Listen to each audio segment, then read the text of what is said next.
Good morning students. आशा है अब सब लोग अच्छे हैं और घर पे अच्छे से पढ़ाई कर रहे हैं। आज हम लोग क्रिया के चैप्टर को कंटिन्यू करने जा रहे हैं। क्लास 9 के हिंदी व्याकरण चैप्टर 11 क्रिया। पिछले क्लास में हमने क्रिया के बारे में पढ़ा था कि क्रिया क्या है, इसके कितने प्रकार हैं, उनमें क्या भेद है, इन बातों पर हमने बातें की थी। आज हम क्रिया चैप्टर के ही काल विषय के बारे में पढ़ने जा रहे हैं। काल सबसे पहले हम लोग पढ़ेंगे कि या जानेंगे कि काल क्या है। क्रिया के उस रूप को काल कहते हैं जिससे उसके होने के समय का पता चलता है। बहुत ही सहज भाषा में, यानी कि कोई क्रिया किस समय हुई है, यह बात क्रिया के जिस रूप से पता चलती है उसे काल कहते हैं। काल के 3 भेद होते हैं।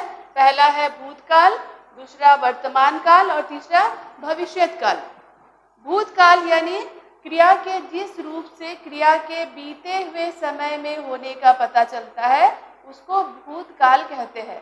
यानी इसमें यह पता चलता है कि क्रिया का होने का समय जो है वो बीत चुका है, क्रिया जो है बीते हुए समय में हुई थी। भूतकाल के 6 भेद हैं। पहला है सामान्य भूत, यानी यहाँ बीते हुए समय में क्रिया जिस क्रिया के रूप से उसके सामान्य रूप में होने का पता चलता है उसे सामान्य भूत कहते हैं। जैसे वह गया। फिर आते हैं दूसरा भेद जो कि है आसन्न भूत। क्रिया के जिस रूप से क्रिया के बीते हुए समय में अभी अभी समाप्त होने का पता चलता है उसे कहते हैं आसन्न भूत। जैसे मैंने खाना खाया है, यानी कि क्रिया जो है अभी अभी कुछ देर पहले ही समाप्त हुई है। फिर आते हैं तीसरे भेद जो कि है पूर्ण भूत। पूर्ण भूत यानी जिस क्रिया के रूप से क्रिया के बीते हुए समय में संपूर्ण हो जाने का पता चलता है उसे पूर्ण भूत कहते हैं। जैसे वह आया था, यानी उसके आने का कार्य जो है बीते हुए समय में पूर्ण हो चुका है। फिर आते हैं चौथा रूप भूतकाल का जो है अपूर्ण भूत। जैसे कि नाम से ही पता चल रहा है, यहाँ पे क्रिया के पूरे ना होने का पता चलता है। यहाँ के क्रिया के रूप से यह पता चल रहा है कि बीते हुए समय में क्रिया जो है हो रही थी, क्रिया पूरी नहीं हुई थी, जिस वजह से इसे हम अपूर्ण भूत कहते हैं। इसके बाद आते हैं हम लोग भूतकाल का 5वां रूप जो कि है संदिग्ध भूत। संदिग्ध यानी जिसमें कार्य के होने में संदेह हो, जो कार्य संदिग्ध रूप में हो। जैसे कि वह गया होगा। यहाँ बीते हुए समय में कार्य पूरा हुआ था या नहीं हुआ था यह निश्चित रूप से नहीं कहा जा सकता है। यहाँ पे यह संदेह रहता है कि कार्य हुआ होगा या नहीं हुआ होगा। जैसे कि वह गया होगा, यानी कि वह गया था या वह जा चुका है, यहाँ कुछ भी पता नहीं चल रहा है। हो सकता है कि वह गया होगा या यह भी हो सकता है कि वह नहीं गया हो। फिर आते हैं हम लोग भूतकाल के जो आखिरी जो रूप है हेतु हेतु मदभूत। हेतु हेतु मदभूत हम लोग कहते हैं जहाँ पे क्रिया के होने की संभावना बनी रहती है या उसके होने की संभावना रहती है कि शायद वो क्रिया हुई हो। जैसे मैं आता, यानी मैं आ सकता था। इसके बाद हम लोग आते हैं काल का दूसरा रूप जो कि है वर्तमान काल। वर्तमान काल क्रिया का वह रूप है जिससे कार्य के वर्तमान समय में यानी चल रहे समय में होने का पता चलता है। वर्तमान काल के 5 भेद हैं। पहला है सामान्य वर्तमान, यानी जिसमें वर्तमान काल में यानी चल रहे समय में क्रिया के सामान्य रूप में होने का पता चलता है। जैसे वह खाता है, यानी यहाँ पे क्रिया जो है सामान्य रूप में होती है। वर्तमान काल का दूसरा भेद है तात्कालिक वर्तमान। जैसे वह खाना खा रहा है, यानी क्रिया जो है वर्तमान काल में चल रही है, हो रही है। तीसरा भेद है पूर्ण वर्तमान। पूर्ण वर्तमान यानी वर्तमान काल में जहाँ पे क्रिया संपूर्ण हो चुकी है। जैसे मैंने खाना खाया है, यहाँ वर्तमान काल में खाना खाने का काम जो है पूरा हो चुका है। चौथा भेद है संदिग्ध वर्तमान। संदिग्ध वर्तमान जैसे वह खाता होगा, यहाँ पे कर्ता जो कार्य कर रहा है या करने वाला है वो हुआ है या नहीं हुआ है, इसमें पूरा होने में संदेह बना रहता है। जैसे वह खाता होगा, यानी हो सकता है कि वह अभी भी खा रहा है या फिर ये भी हो सकता है कि उसने खाना खा लिया होगा। तो यहाँ पे वर्तमान काल में उसके क्रिया के होने में संदेह बना रहता है। फिर आते हैं हम लोग संभाव्य वर्तमान। संभाव्य वर्तमान में हमें यह पता चलता है कि किसी क्रिया के होने की संभावना जो है बनी रहती है कि वह लौटा हो, यानी हो सकता है कि वह लौट चुका हो। फिर आते हैं हम लोग क्रिया के तीसरे रूप काल के तीसरे रूप, जो कि है भविष्यत काल। भविष्यत काल क्रिया का वह रूप है जिसमें हमें क्रिया के आने वाले समय में यानी भविष्य में होने का पता चलता है। भविष्यत काल के दो रूप हैं। पहला है सामान्य भविष्यत, यानी आने वाले समय में जिस क्रिया के सामान्य रूप में होने की संभावना हो उसे सामान्य भविष्यत कहते हैं। जैसे कि राम आएगा, यानी निश्चित रूप से जो है आने वाले समय में राम आएगा। दूसरा है संभाव्य भविष्यत, यानी आने वाले समय में जिस क्रिया के होने की संभावना हो, यानी आने वाले समय में वो क्रिया हो भी सकती है और नहीं भी हो सकती है। जैसे कि शायद राम आए, यानी जो आने वाला समय है, जो भविष्य काल है, उसमें राम आ भी सकता है और नहीं भी आ सकता है। उसके आने की या न आने की दोनों की संभावना बनी रहती है। तो ये हो गए काल के तीन भेद, भूतकाल, वर्तमान काल और भविष्यत काल। उसके बाद हम लोग आते हैं पक्ष। पक्ष यानी कालावधि। कोई भी क्रिया जब होती है तो उसके शुरू होने का और समाप्त होने का एक निश्चित समय होता है कि कोई क्रिया इस समय शुरू होकर उस समय पे खत्म होती है। ये जो क्रिया के शुरू से लेकर समाप्त होने तक के जो बीच का समय होता है उसी को पक्ष या कालावधि कहते हैं। पक्ष के 7 प्रकार है। पहला जो है आरंभ द्योतक। आरंभ द्योतक जैसे कि नाम से पता चल रहा है, जिस क्रिया के जिस रूप से क्रिया के आरंभ होने का, शुरू होने का पता चलता है। जैसे कि अब वह रोटी खाने वाला है, यानी कर्ता जो है काम को शुरू करने वाला है। दूसरा भेद है सातत्य बोधक। सातत्य बोधक यानी जिस क्रिया के जिस रूप से क्रिया के वर्तमान काल में चल रहे होने का पता चलता है। जैसे कि लड़के अच्छा खेल दिखा रहे हैं, यानी लड़कों का काम जो है अभी भी वर्तमान में जारी है, अभी भी चल रहा है। तीसरा है प्रगति बोधक पक्ष। प्रगति बोधक पक्ष यानी इसमें क्रिया में निरंतर बढ़ोतरी होने का पता चलता है, यानी क्रिया का रूप जो है एक जैसा नहीं रहता है, उसमें वृद्धि होती जा रही होती है।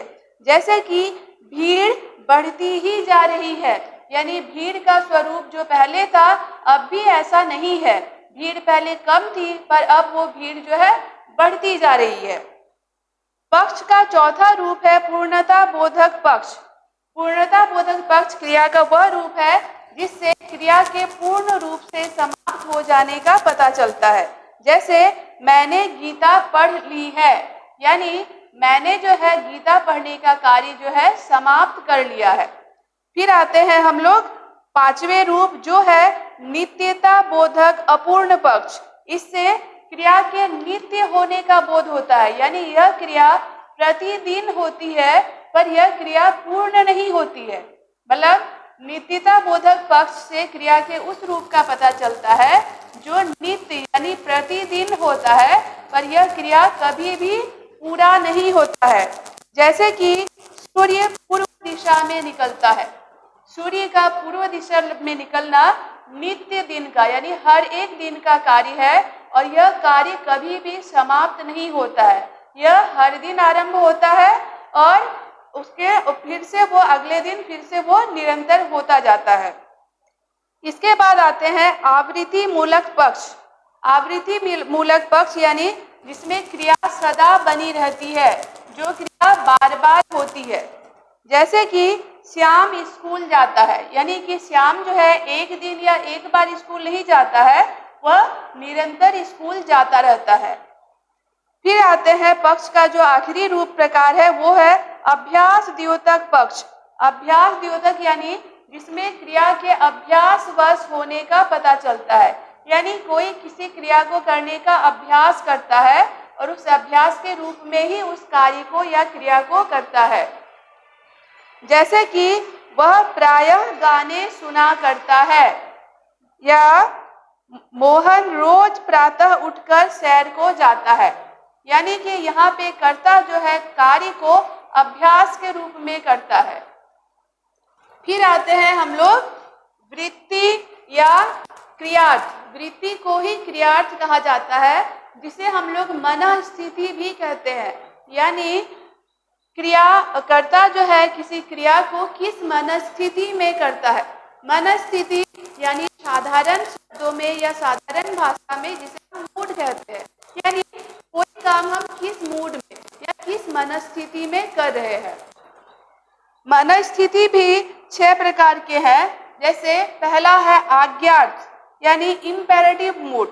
जैसे क्रिया के जिस रूप से कर्ता के आज्ञा, अनुरोध, आदेश जैसी मनस्थिति का पता चलता है उसे आज्ञार्थ कहते हैं। जैसे मेरी पुस्तक ले आओ, यहाँ पे कर्ता जो है आदेश के स्वर में कार्य कर रहा है कि वह किसी को आदेश दे रहा है।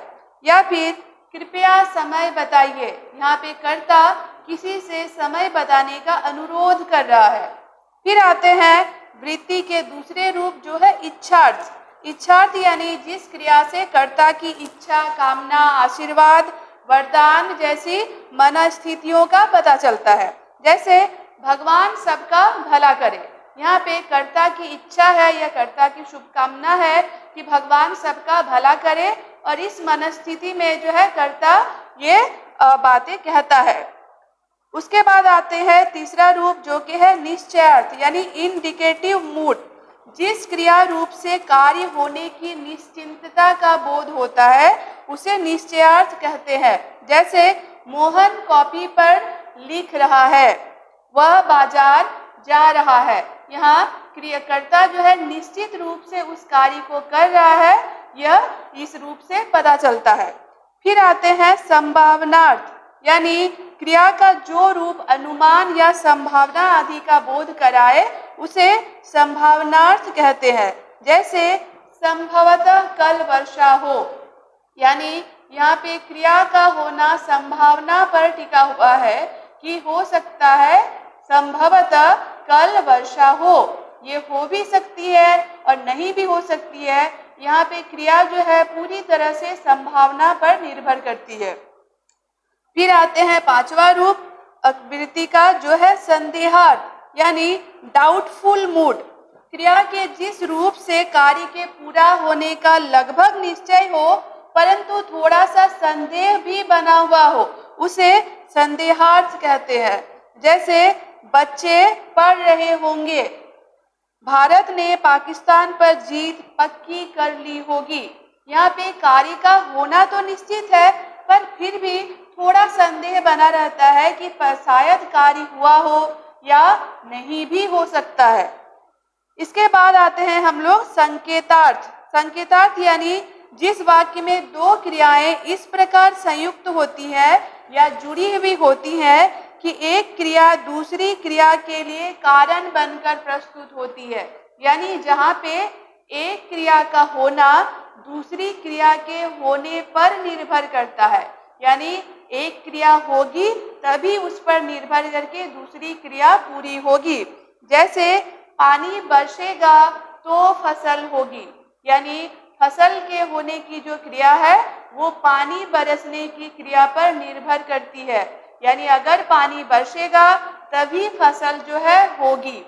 तो इस तरह से आज जो है यह पाठ यहाँ पे एक और भेद जो है वृत्ति का वो है प्रश्नार्थ।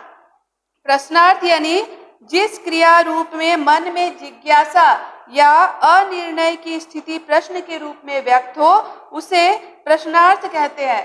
यानी कर्ता के मन में जब किसी क्रिया को करने के बारे में प्रश्न हो कि वह उस क्रिया को करे या ना करे, ऐसे प्रश्न जब आते हैं तब उसे प्रश्नार्थ कहते हैं। जैसे अब मैं क्या करूं, न जाने क्या होगा। यहाँ पे क्रिया को लेकर कर्ता के मन में प्रश्न उठते हैं और इसीलिए इसे प्रश्नार्थ कहते हैं। तो आज यहाँ पे क्रिया का चैप्टर जो है कंप्लीट हो रहा होता है और इस चैप्टर से जुड़ा हुआ अगर कोई भी सवाल हो, कोई भी परेशानी हो तो आप मुझसे कांटेक्ट कर सकते हैं। धन्यवाद।